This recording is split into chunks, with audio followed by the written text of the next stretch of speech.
My fondest memory of the Laie First Ward was that when I became bishop, the ward was redistricted, and up until that time we had had portions of the ward that contained a lot of the BYU Hawaii faculty. After that, they were taken away, and we only had essentially a Polynesian ward. At the same time, we were given the responsibility to pay the stake assessment that had not been paid since the creation of the ward. And the stake president, every time I would see him, would say, "Bishop Stagner, you have to repay your assessment." And we then put on a whole series of fundraisers and dances and parties, and we paid it off.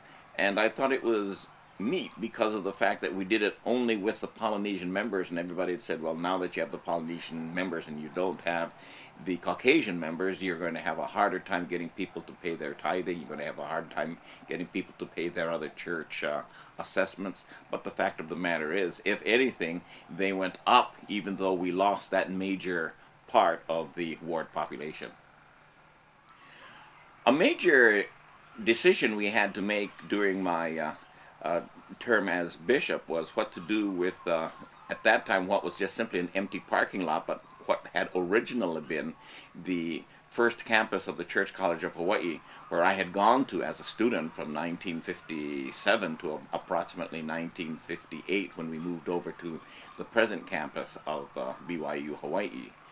The old buildings had been torn down. It was just simply an empty lot that was being used as a parking lot. But the fact of the matter was, the wards that were in that building now were all stretching at their seams, and we needed to build another facility.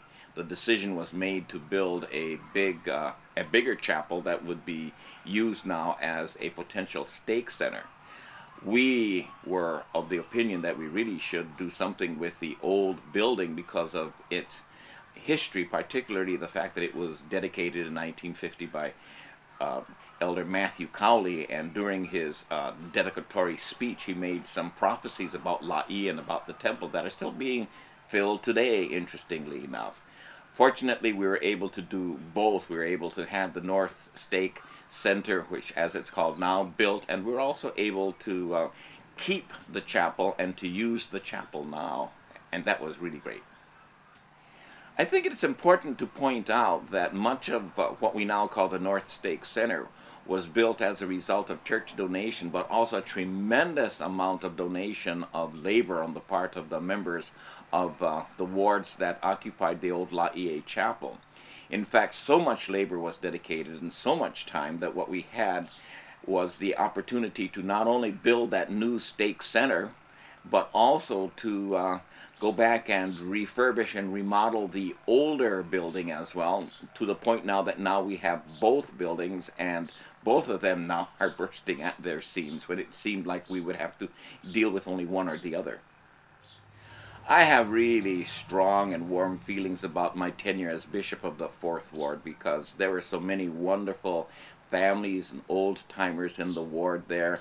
And later on, when we left the ward and moved to the First Ward, and later on when we left Laie, when I left the faculty at BYU Hawaii, we still went to Laie.